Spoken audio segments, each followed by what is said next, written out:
Alô, pessoal do oitavo ano. Espero que todos estejam bem e não vejo a hora de voltar à nossa aula presencial e espero que isso logo acabe, essa pandemia. Nós vamos continuar falando sobre a questão das projeções cartográficas e para que elas são utilizadas no dia a dia.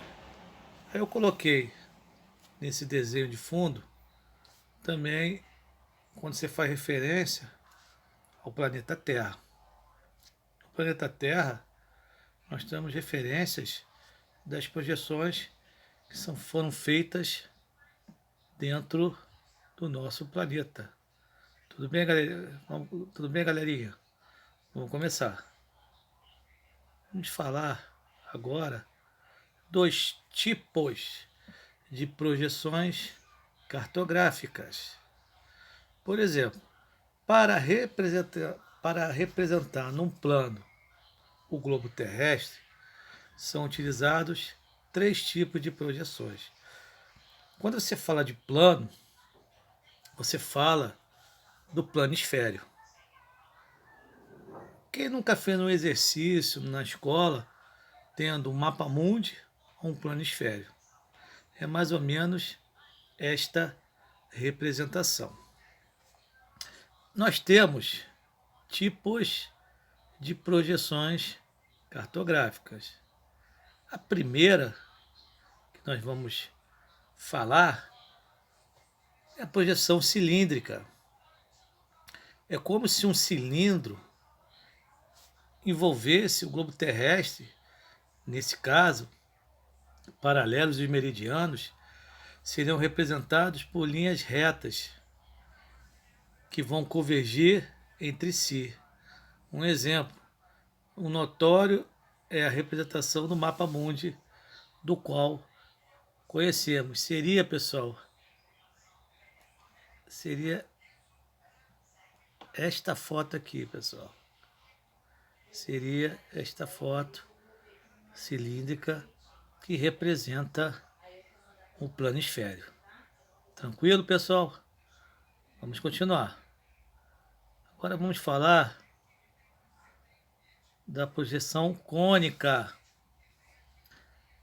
É como se um cone envolvesse a parte do globo e é muito utilizado para representar os continentes.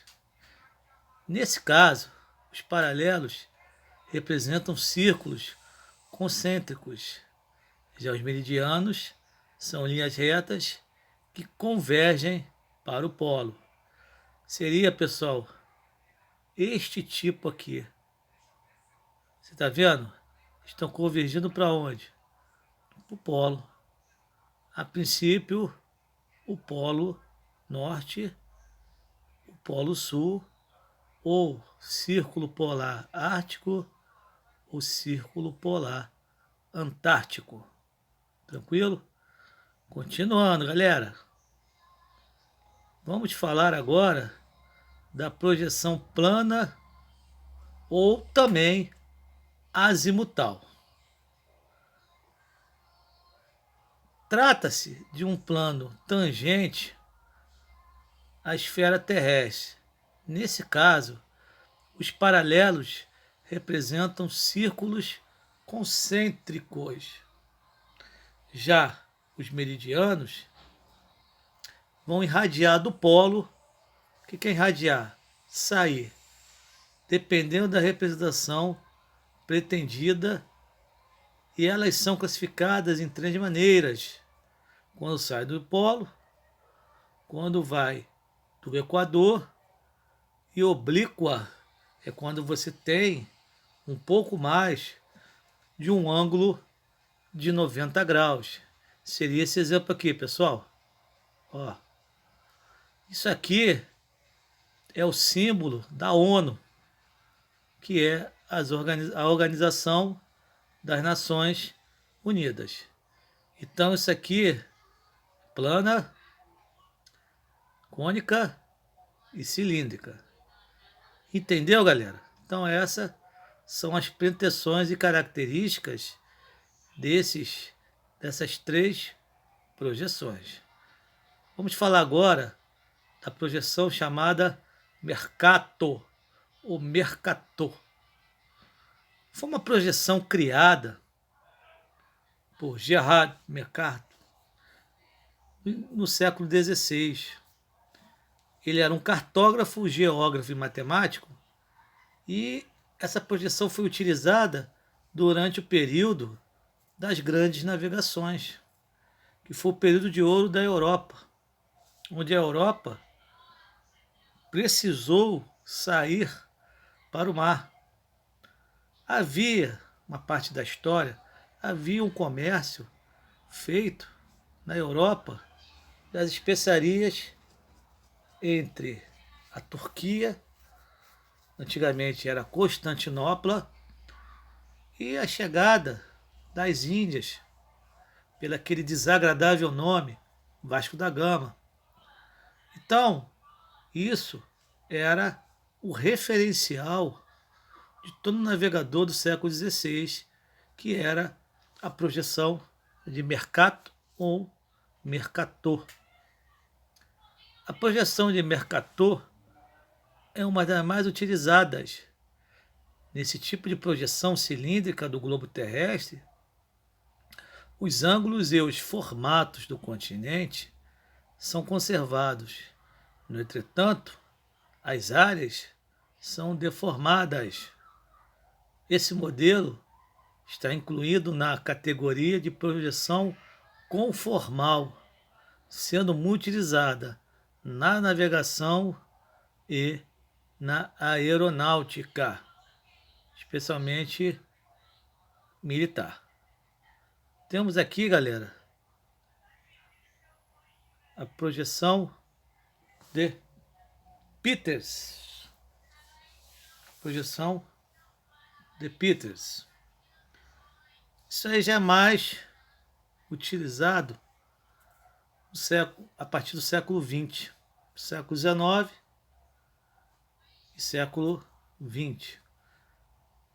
Projeção de Gall-Peters foi elaborado pelo escocês James Gall em 1808, seu nascimento, 1895, seu falecimento, e depois retomada pelo historiador alemão Arno Peters, 1916-2002. Por esse motivo, é também chamada posição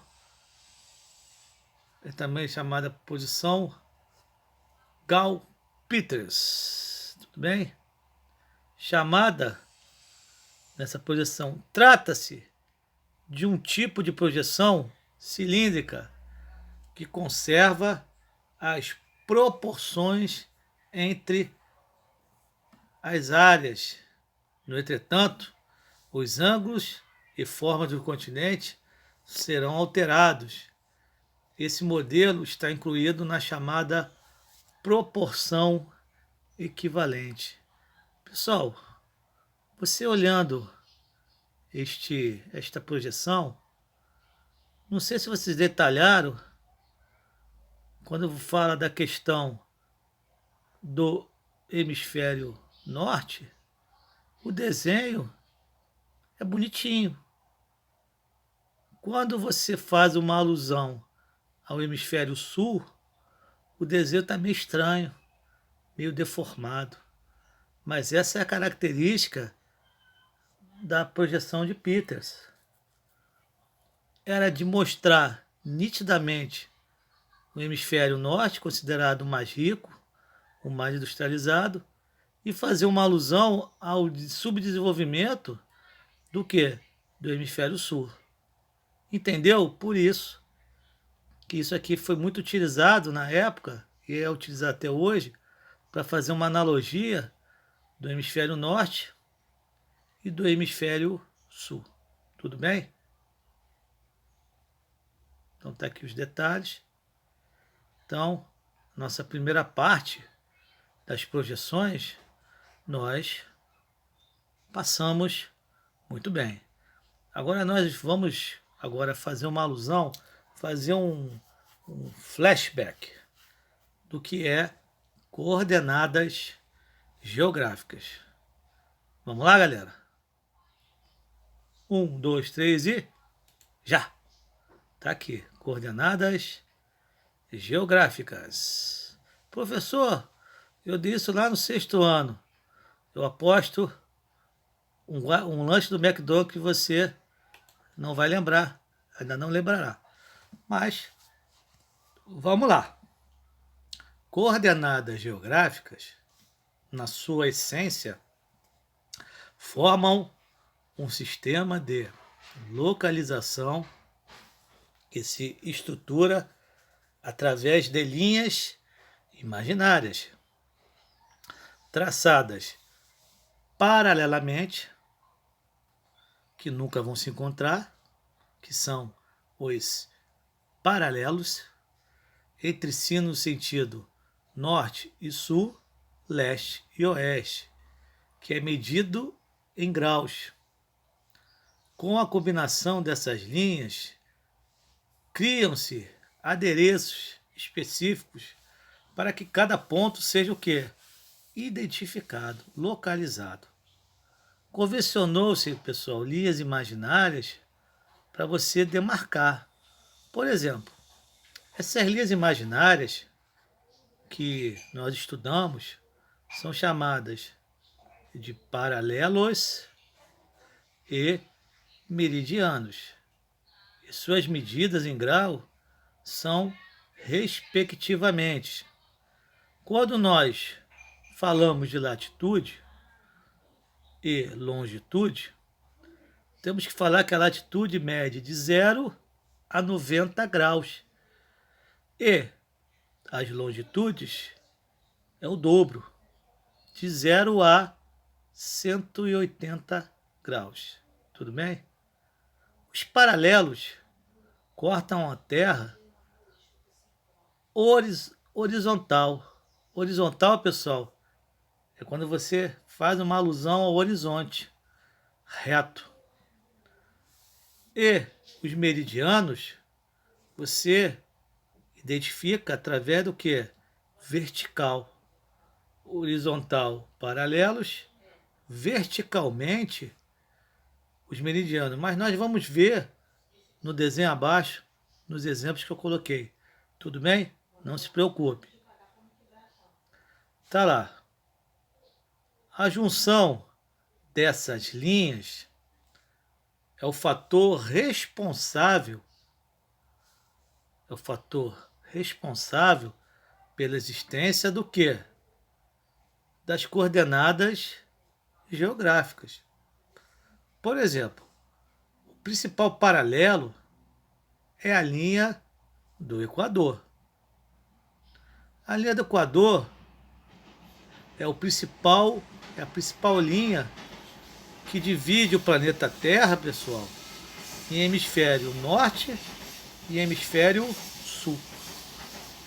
Então tá lá, o principal paralelo é a linha do Equador, pois representa a faixa de terra que se encontra a uma igual distância dos polos norte e sul na hora da divisão.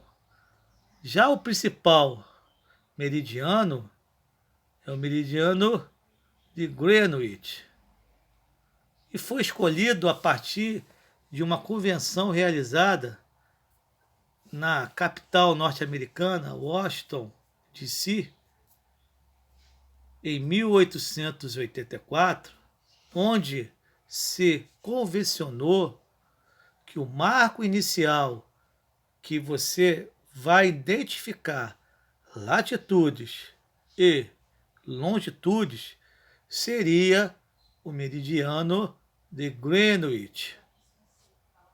Existe uma cidade na Inglaterra chamada Greenwich, é onde passa-se no imaginário nessa cidade chamada Greenwich.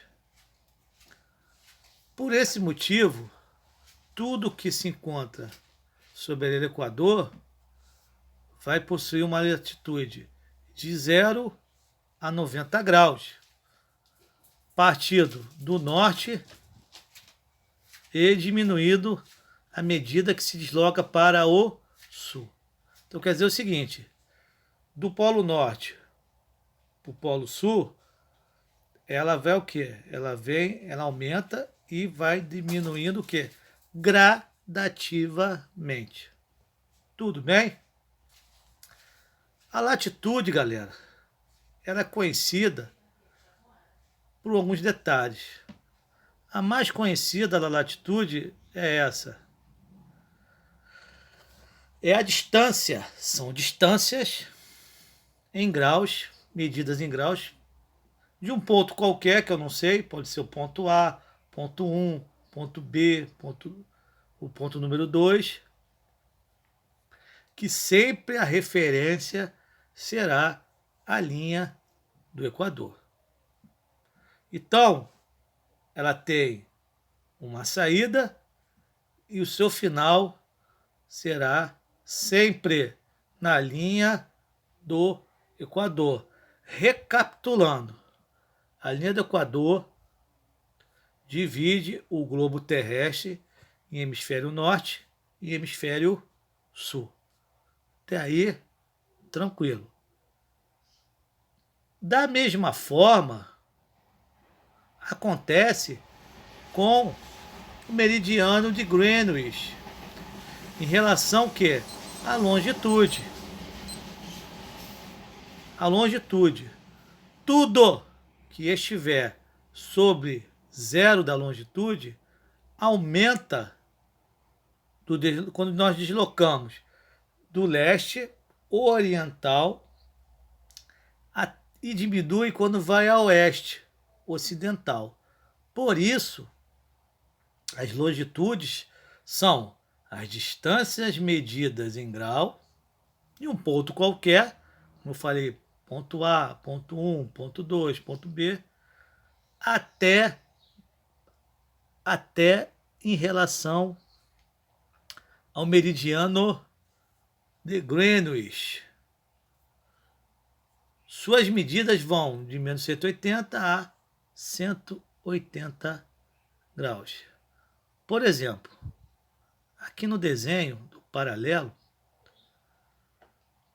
essas linhas aqui são consideradas paralelos, onde nós temos uma linha que divide o globo em polo norte e polo sul, que chamamos essa linha imaginária, chamamos de linha do Equador.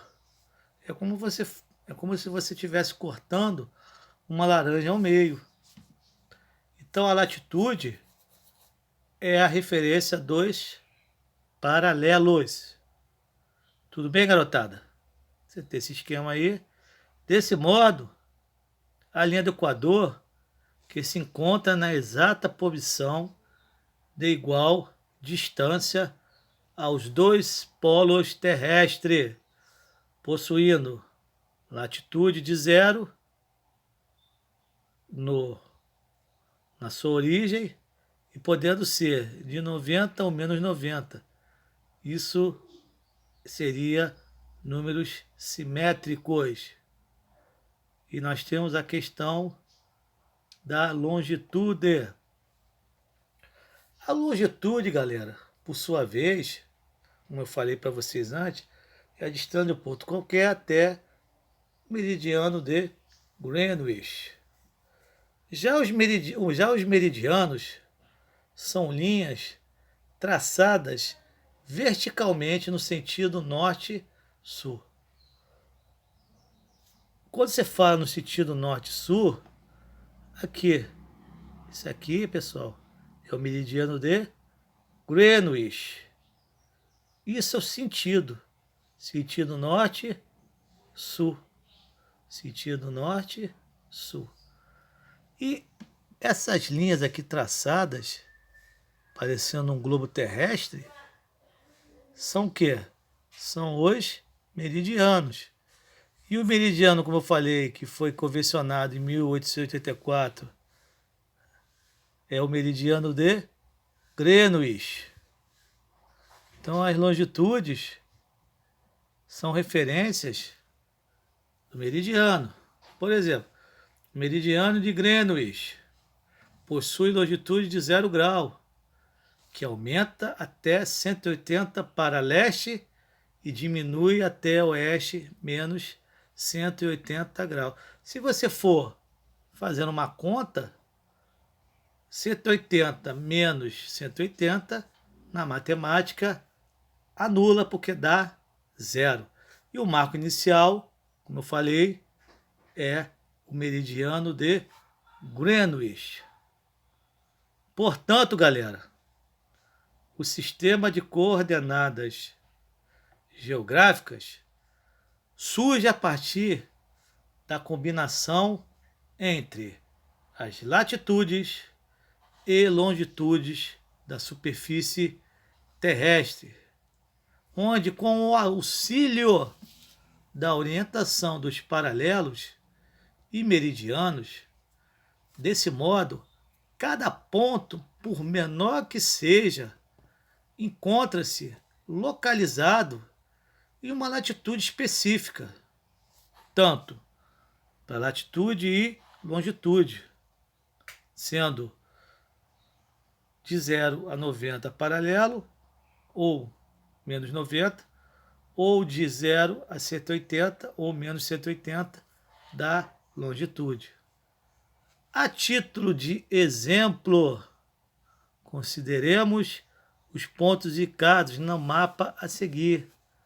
Para uma maior simplificação, os pontos estão indicados em coordenadas representadas por números redondos, sem casas decimais, o que encontramos a prática real do mapa. Tá bom, galerinha?